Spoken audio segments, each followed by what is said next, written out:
We are always joined by people in the industry on these conversations that are making the industry happen, and today and right now we're joined by Stan Williams from Falken. Stan, how you doing, dude? I'm doing all right. How you guys doing? I'm good. I think I was supposed to have a break at some point today. At some point, I can't remember exactly when it was. Randy, do you remember when that was?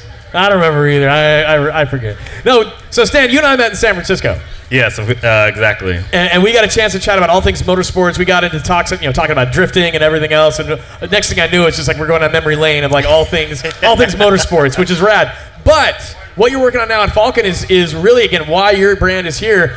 It's really about talking to people about the technology of owning an EV is not just about the battery. It's not just about the software. It can even include things like the tires. Exactly. So, when people are purchasing tires, they don't think about the safety or anything like that. So our mission is to create a tire that is safe for everybody, that's going to give you, like I said, the longevity, the grip, and everything like that. So if you encounter any type of wet roads or something, our tires are going to be there to help you out, Well, there's so much that goes that people think a tire is a tire. There's like, oh yeah, that's some rubber, I'll put it on my wheel, it's fine. I want the cheapest one. But there's a lot that goes into the back end for making a tire functionally useful for a particular type of car, different type of use case. And these are things that I think most people just don't naturally even think about when they're shopping, maybe aside from price. I agree. And then it comes to things like rotation, which I'm pretty sure 90% of people never even think about. Yeah, it's like, oh yeah, I got to do that, right? Yeah. So no, I mean, I think you're right. It's just these things that people just, again, day to day, you just drive a car, get in, get out, and that's what you're doing. But these are factors that matter. And again, is that part of even the design process are you guys kind of working into it? Okay, we have the human element we have to account for too. That's going to maybe not rotate their tires. Yeah, that's one of the biggest things. So like if you make something that has the right compound and everything like that, then for somebody who just gets in their vehicle every day and just drives, it's there. The tire's gonna be there. They don't have to rotate them every day. So like the tire's gonna wear evenly or whatever. I mean, the most they would have to do is maybe tire pressures. That would help the tires last. But obviously, doing rotations and all that stuff, that definitely makes the tire last a lot longer. Especially with the EV vehicles, they're a lot heavier than your standard vehicle. So keeping your foot out of the gas too kind of helps with that as well. But something about instant torque, right? That instant torque exactly. thing. Yeah. Can I, so when I first heard the term tire rotation, it took me about a year to figure out what that meant, because I just assumed it meant the tires go around, right? which I thought Daniel's was like, yeah, that's what they do. Like, yeah. I don't get it. So this is just an appeal to the tire industry, the titans of tires, to maybe come up with another term that might be more tire flipping. Yeah. Yeah. So basically, you have four tires on like four corners. So basically, you can take the front tire, move it to the back. Or you can take it from the front and cross it, basically because the suspension is different on the car, so it's going to wear differently. So you got to think, you're in the driver's seat.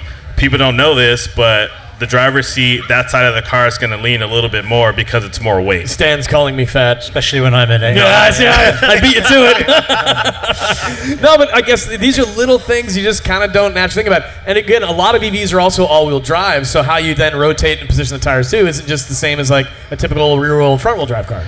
Yeah, I think with the all-wheel drive car, I think it's front cross to the left rear and vice versa, and then the rear ones go to the front. I think that's how you do it. As long as they're not directional. If they're directional, then you're stuck going forward and back. That's it. So for directional, again, kind of terminology-wise, it's like that tread is going in this direction. So in some tires, they're bidirectional. You can basically take it and kind of flip it and go back to the side. Exactly. Doesn't make a difference. But on directional, it is front to back only. Yep, that's all you get. But to clarify, directional doesn't mean you can only ever turn the wheel one way, right? No.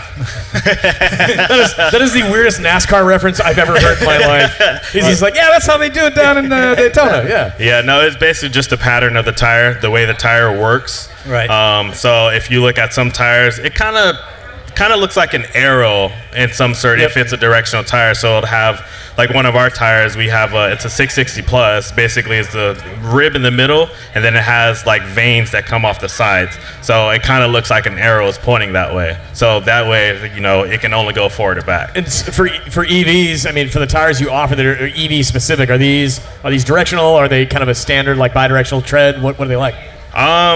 Technically, they would be directional. They have an inside and an outside. Okay. So basically, you can flip those on any corner. So you don't have to worry about just going from back to front or front to back or whatever. So it can go on any corner as long as the outside is on the outside. Okay.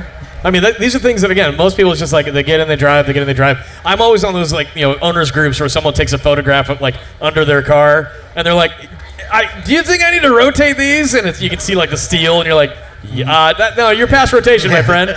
I call those Maypops. Maypops? Maypops, because if you drive on them for too long, eventually they may pop. So. Maypop, that's awesome. It's like, what are you rolling on? What brand you got? It's a Maypop. Exactly. It's a Maypop. No, I mean, but frankly, I mean, even as you're talking about like even the rotation element, it's like a lot of what we're even kind of laughing about and joking about now. These are elements that make people actively think about something that they may not have thought of before. And that's a big part of what Expo is about, is getting people to think about not just, EVs in general, but car ownership in a way that's just like, these are things that it may not be front of mind, but it matters. So, sorry, go ahead. Well, no, I was going to say, but particularly with EVs, tires are seemed higher up in the conversation as either the stick to beat EV owners with, right? And they're saying there's more tire pollution from particulates coming from the tires, or just the greater wear that you have on tires than you would get with a gas car. Tires are definitely there, right? And it's sort of, without knowing much about them, you kind of know that they're important. But I think sometimes they are used as a sort of to frighten us more than to be very constructive. I think you bring up a very good point, because I was the Uber driver I had on the way from the airport to the event. We were talking, and he said, "What are you here for?" I mentioned, I was like, "Oh, here for Electrify Expo." We get to chatting. And one of the questions that he brought up was the tire. He's like, the way he phrased the question though was just kind of baffling to me. He goes, "Isn't it true that EVs produce more microplastics off of their tires?" And I went, "Where did you get that?" I was like, "That's." Well, I said, "No, probably not, because they're not made of plastic." But it was his point was he's like, I've heard that they're just maybe it's worse or something. From a percentage perspective, it's not exactly like it's that much worse. It's just being mindful. I mean, again, the light-duty vehicles, small vehicles like the Model 3, if you're talking the Equinox, these vehicles are comparable in weight to many vehicles that are gas cars of the same size. Right. So it's not like, again, if you're talking a larger vehicle that's heavier, maybe like a Hummer EV, okay, we're having a real conversation about tire wear then because of the weight, but it's not exactly to the extent that people are talking about it, right? Yeah, no, I mean, like I said, the biggest thing, like I said, the biggest question we get is, are these tires going to last?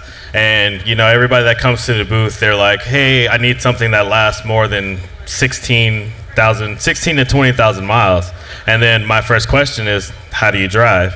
Like, are you speeding off every light? And they're like, he's got like an old, he's like, got an F1 t-shirt on. Exactly. He's like, what do you mean? What do you mean? Yeah, exactly. So that's the biggest thing, is like, your tires will last as long as you keep your foot out of the gas, But also doing proper rotation, proper air pressure, that'll also make your tires last as well. And a lot of the times too, certain cars from the factory are equipped with a tire that's not meant to last that long. So that's true, because a lot of the OEMs, they haven't put the same thought into this. It's just like, they're like, that's a comparable tire to a vehicle of this size. No, I think that's really important to point out, is that a lot of these decisions that are being made about tires on EVs, for example, there's a lot of thought being done from the manufacturer side on the tire side for tire manufacturers like Falken, but it's not necessarily that the OEMs are having the same approach. So you could arguably get better range out of a car if you get the right tire after you wear out your OEM tires. Exactly. So what is that like? Have you seen numbers around what that could look like?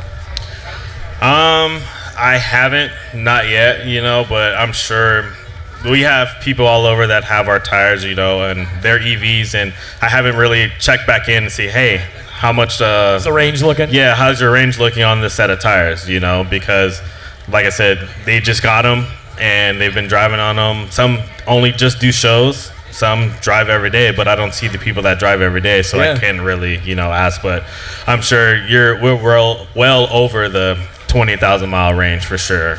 Well, and tire pressure matters too in a big way for EVs because that's directly related to range. Exactly. I mean, any amount of drag is going to make that car's range go down even a little bit more. So if your tire pressure is below what it's supposed to be set at, you might be finding yourself just creating more drag. Does that mean you should make it higher than it's supposed to be? Yeah, basically at that point, again, anytime you have a tire that's kind of squishing down, it's just pressing into that road. You're creating more surface area. Yeah. There's more that's moving on the road. Yeah, but if it's too high, then you'll basically create what's called a crown in the tire. So basically, instead of the tire being flat, now you have a peak to it. Yeah. you know, and then you're only going to wear that inside. But then if it's underinflated, the middle basically presses in, and you only get the outside wear. So if it's at the optimal pressure where it needs to be, then it's going to wear evenly across the board. So we've got May Pop, we've got May Peak, we've got May Squish. Yeah. What have we not covered, Stan? I'm trying to think of I think that's are those the scenarios?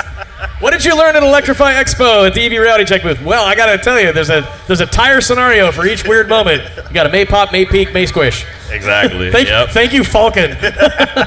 No, but these are important conversations. If we can add any element of fun to it, I think people might remember, hey, that guy from Falken had something to say about that. Yeah, definitely. You know, and I've been in motorsports and racing for, you know, almost all my whole life. So tires are the number one thing in racing. You need a tire on your car that's going to perform that the way you want it to. So this translates to every day. You know, I'm going to encounter so much more elements and everything on my day-to-day drive versus the racetrack. So, you know, my first thing is let me get something that's going to last, that's going to help me, that's going to protect me and keep me and my family safe when I'm out driving around, you know, dodging potholes or, you know, what is it, like hydroplaning and stuff like that. Oh, yeah.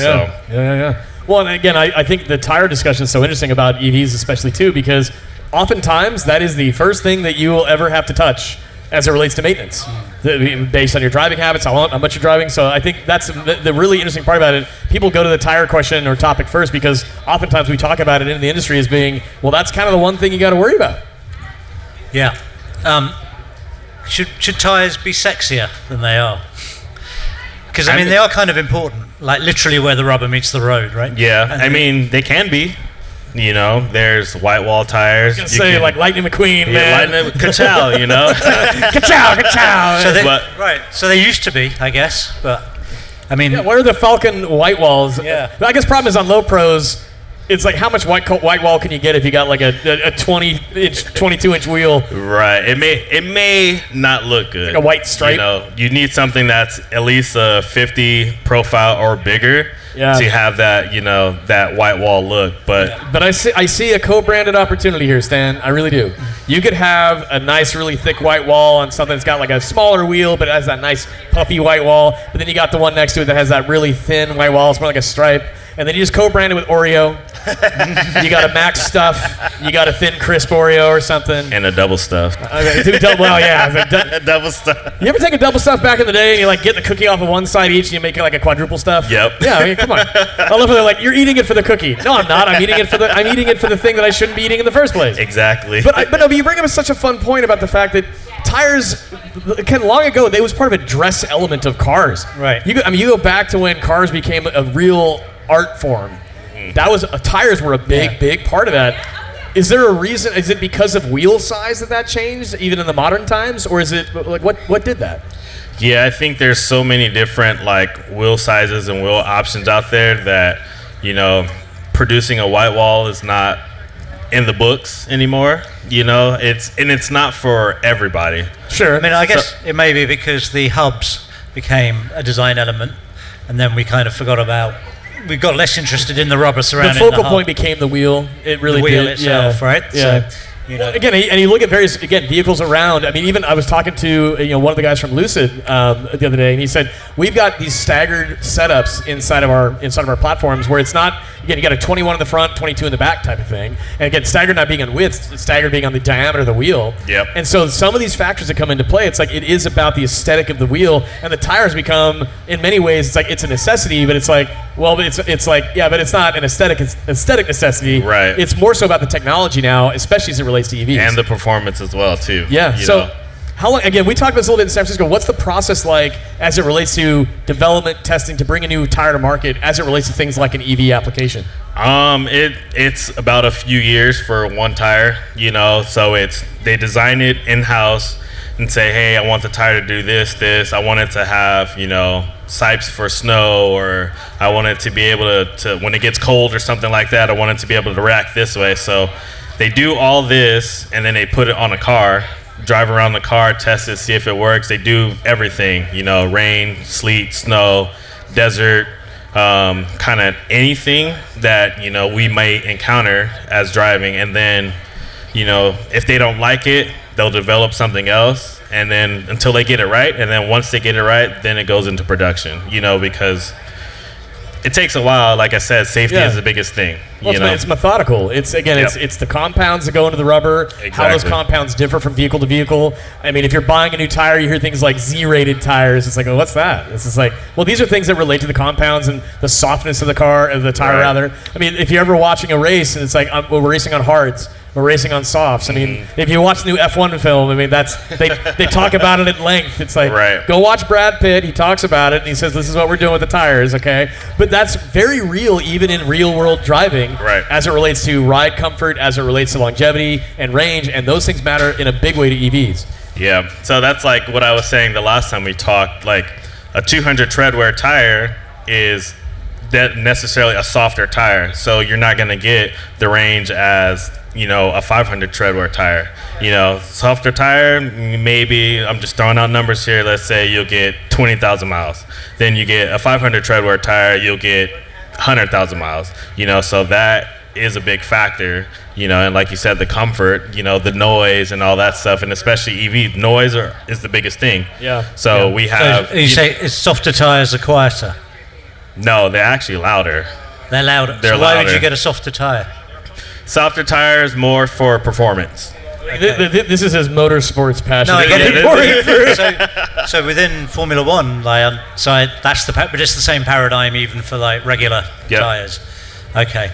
I think what the fun part is like motorsports translates oftentimes into real world applications. Yep. I mean, we've seen the same thing happen even with the technology in Formula E for the all electric formula racing, where they've taken a lot of that tech and they've brought it into real world cars because that's where they could test it and push it to the extreme. That's true. Although Formula One tires, other than rain ones, don't have any tread on them, which is not a trend we tend to see. But then it's compound related, right? So we've nerded out a bit on tires. What did we get to? It was the Maypop, the Maypeak, May Squish. And then when you mentioned the potholes in Manhattan, I'm like, that's a gonna pop. Gonna pop. So Stan Williams from Falken, thank you for coming by and chatting with us. Thank you for having me. You guys have been doing some great work, and also here at the Electrify Expo, we have the Electrify show-off experience. A lot of people that have their modified and custom EVs. That you work with a lot of the folks who are doing the tuning and the customization. But for those who did the show, where do they find you guys here at the show? We are booth 207, so the biggest trailer here. I think it's right behind us, right? The green and yellow trailer, we call it teal. So the teal and yellow trailer, if you guys have any questions or anything, come stop by and talk to us, come get some swag. And also enter to win a RC rock crawler too, so that we're giving away tomorrow. So bang, there you go. More freebies here at the Expo. So this is the EV Reality Check booth powered by GreenCars.com. We've got some more people coming up we'll be chatting with. Again, these are the people on the front lines and behind the curtains making things happen. Again, on Falken's side, thank you so much for letting us know about what you guys are up to. Again, we got to nerd out a little bit, talk about white walls. So